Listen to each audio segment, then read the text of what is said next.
आप सुन रहे हैं के ढाका क्लासेस। आज हम राजस्थान के भूगोल की कह सकते हैं आत्मा यानी यहाँ की नदियों के बारे में एक गहरी पड़ताल करने वाले हैं। जी देखिए, जब हम राजस्थान का नाम सुनते हैं तो दिमाग में सीधे रेगिस्तान की तस्वीर बनती है। बिल्कुल। लेकिन ये कहानी का सिर्फ एक हिस्सा है। असली कहानी तो शुरू होती है अरावली की पहाड़ियों से, जो एक महान जल विभाजक है। एक महान जल विभाजक, बिल्कुल सही कहा। आप बस कल्पना कीजिए कि आप अरावली के शिखर पे खड़े हैं और बारिश की एक बूंद गिरती है।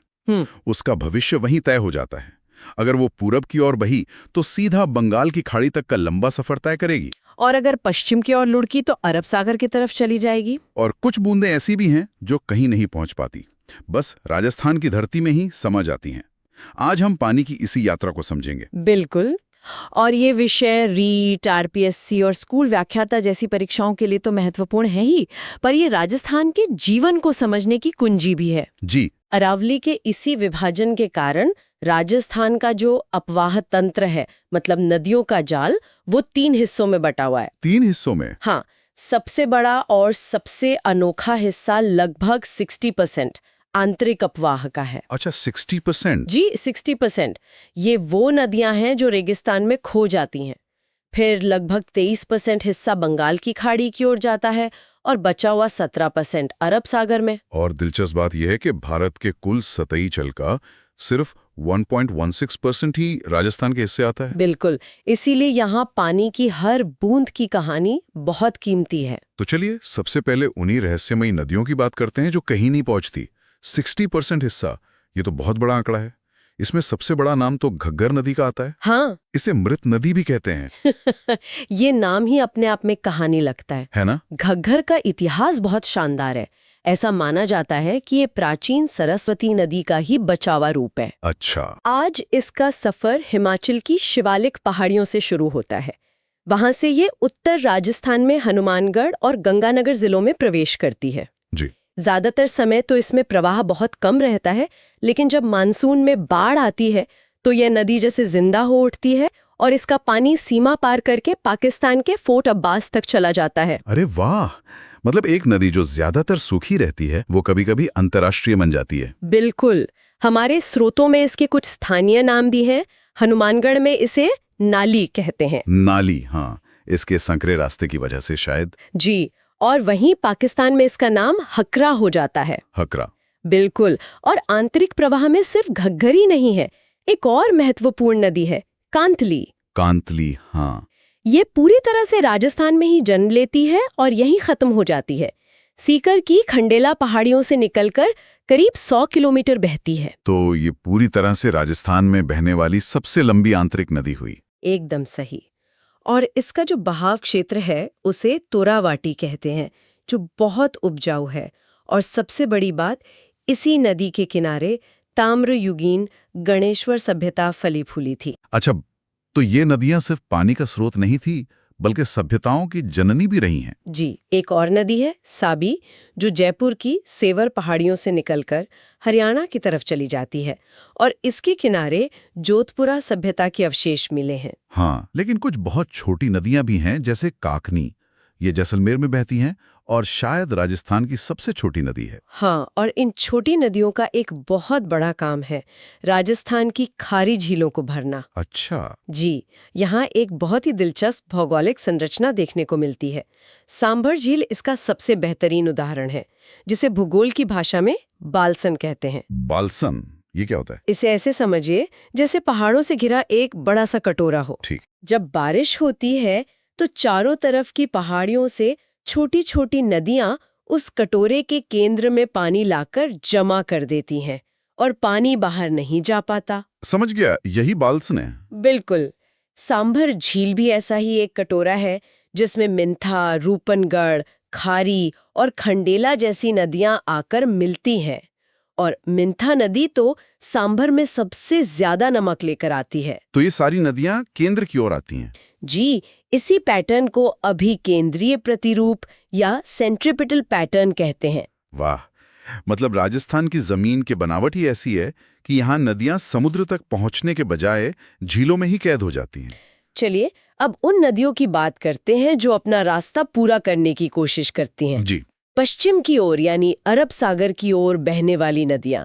इसमें सबसे बड़ा नाम तो लूनी नदी का है। लूनी नदी, जिसे मरुस्थल की गंगा भी कहते हैं, ये अपने आप में एक अजूबा है। ऐसा क्यों? इसका सफर अजमेर की नाग पहाड़ियों से शुरू होता है। वहां से ये दक्षिण पश्चिम की ओर बहती है। लेकिन इसकी सबसे हैरान करने वाली बात है इसका दो मुहा स्वभाव। दो मुहा स्वभाव, इसका क्या मतलब? इसका मतलब है कि बालोतरा तक इस नदी का पानी मीठा होता है, पीने लायक। अच्छा, बालोतरा तक मीठा। हाँ, लेकिन बालोतरा पहुंचते ही वहां की जमीन में नमक की मात्रा इतनी ज्यादा है कि नदी का पानी खारा हो जाता है। क्या बात है! एक ही नदी जो आधे रास्ते मीठी और आधे रास्ते खारी। बिल्कुल, इसीलिए कालिदास ने इसे अंतः सलिला कहा था, यानी वो नदी जो अंदर ही अंदर बहती है, जिसका असली रूप छिपा हुआ है। इसका अंत होता है गुजरात के कच्छ के रण में। समुद्र से मिलने से पहले ही दलदल में खो जाती है। जी, वहीं खो जाती है। ये तो सच में अविश्वसनीय है। और इसकी सहायक नदियों के बारे में भी एक मजेदार तथ्य है ना? हाँ, ज्यादातर सहायक नदियां अरावली से निकलकर बाईं ओर से इसमें मिलती हैं, जैसे सुकड़ी, जवाई, बांडी। लेकिन एक नदी है जो आप कह सकते हैं नियम तोड़ती है। अच्छा, कौन सी? वो है जोझड़ी नदी। ये लूनी की एकमात्र सहायक नदी है जो दाईं ओर से आकर मिलती है और अरावली से नहीं बल्कि नागौर के मैदानी इलाकों से निकलती है। ये तो परीक्षाओं के लिए बहुत महत्वपूर्ण तथ्य है। बिल्कुल, लेकिन इन सहायक नदियों से जुड़ी एक चिंता की बात भी है। बांडी नदी के किनारे पाली शहर में कपड़ों की रंगाई छपाई का काम बहुत होता है जी।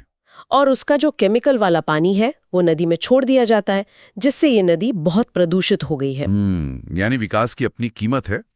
इस लूनी बेसिन पर बने बांध भी बहुत महत्वपूर्ण है, खासकर एक बांध जिसे मारवाड़ का अमृत सरोवर कहते हैं। आप जवाई बांध की बात कर रहे हैं। पाली में जवाई नदी पर बना ये बांध पश्चिमी राजस्थान के लिए किसी वरदान से कम नहीं है। जोधपुर और पाली जैसे शहरों की प्यास बुझाता है ये। हाँ, और इसके अलावा जोधपुर में लूनी पर बना जसवंत सागर या पिचियाक बांध भी बहुत पुराना और महत्वपूर्ण है।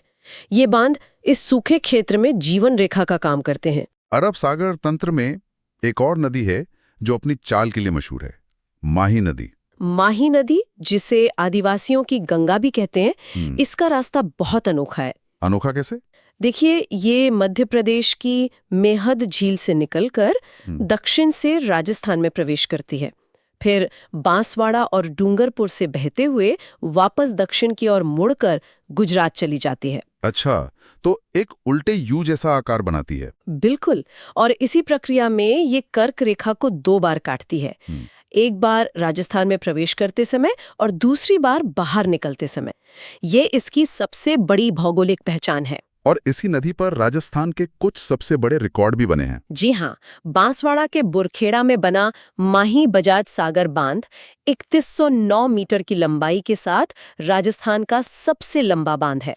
सबसे लंबा? और वहीं इसकी सहायक नदी जाखम पर प्रतापगढ़ में बना जाखम बांध 81 मीटर ऊंचा है, जो राजस्थान का सबसे ऊंचा बांध है। और बेणेश्वर धाम का संगम भी तो यही है। हाँ, डूंगरपुर में बेणेश्वर धाम, जहां सोम, माही और जाखम नदियों का पवित्र त्रिवेणी संगम होता है।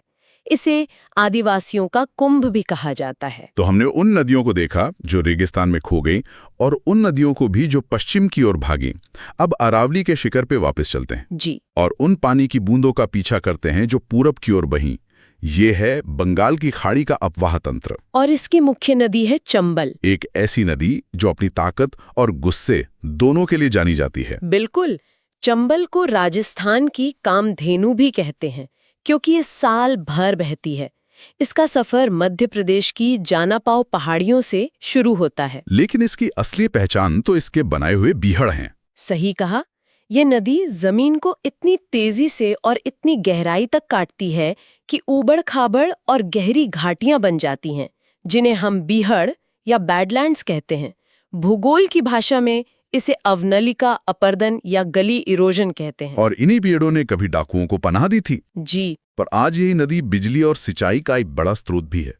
केके ढाका क्लासेस के माध्यम से समझते हैं चंबल नदी घाटी परियोजना के बारे में, जिसने इस जंगली नदी को साधने की कोशिश की है। हाँ, इस पर 4 बड़े बांध एक लाइन में बनाए गए हैं और उनका क्रम समझना बहुत जरूरी है। दक्षिण से उत्तर की ओर? जी, अगर हम नदी के बहाव से साथ चलें तो सबसे पहला और सबसे बड़ा बांध मध्य प्रदेश में है, गांधी सागर। ठीक है।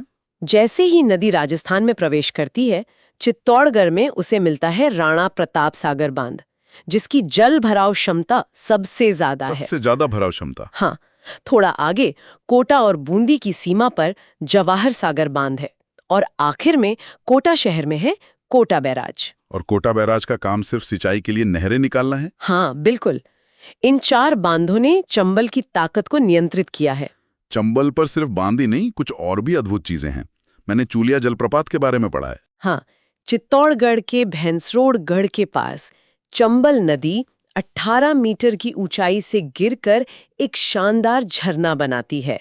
ये राजस्थान का सबसे ऊंचा जलप्रपात है। और आधुनिक इंजीनियरिंग का चमत्कार, कोटा का हैंगिंग ब्रिज। जी, जो बिना किसी पिलर के नदी के ऊपर लटका हुआ है। अब चंबल की सबसे बड़ी सहायक नदी बनास की बात करते हैं। इसका नाम है वन की आशा। नाम ही कितना सुंदर है। और ये नाम इसके महत्व को बताता है। बनास पूरी तरह से राजस्थान की नदी है। अच्छा। ये राजसमंद की खमनौर पहाड़ियों से निकलती है और लगभग 512 किलोमीटर का सफर तय करके सवाई माधोपुर के रामेश्वरम में चंबल से मिल जाती है। तो ये पूरी तरह से राजस्थान में बहने वाली सबसे लंबी नदी हुई? जी हाँ, और इसका जलग्रहण क्षेत्र, मतलब जितने इलाके का पानी इकट्ठा करती है, वो राज्य में सबसे बड़ा है। और इसी नदी पर बीसलपुर बांध बना है, जो आज जयपुर और अजमेर जैसे बड़े शहरों की जीवन रेखा है। बिल्कुल।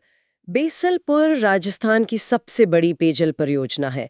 ये दिखाता है कि एक नदी कैसे लाखों लोगों के जीवन को सीधे तौर पर प्रभावित करती है। और बनास नदी अपनी यात्रा में 3 त्रिवेणी संगम भी बनाती है। जी, भीलवाड़ा के बिगोद में, टोंक के राजमहल में और अंत में सवाई माधोपुर के रामेश्वरम में, जहां ये चंबल और सीप से मिलकर अपनी यात्रा समाप्त करती है। यहाँ कुछ नदियों के नाम बड़े कंफ्यूजिंग हैं, जैसे गंभीरी और गंभीर या बेड़च और आयड़। हाँ, ये भ्रम दूर करना जरूरी है।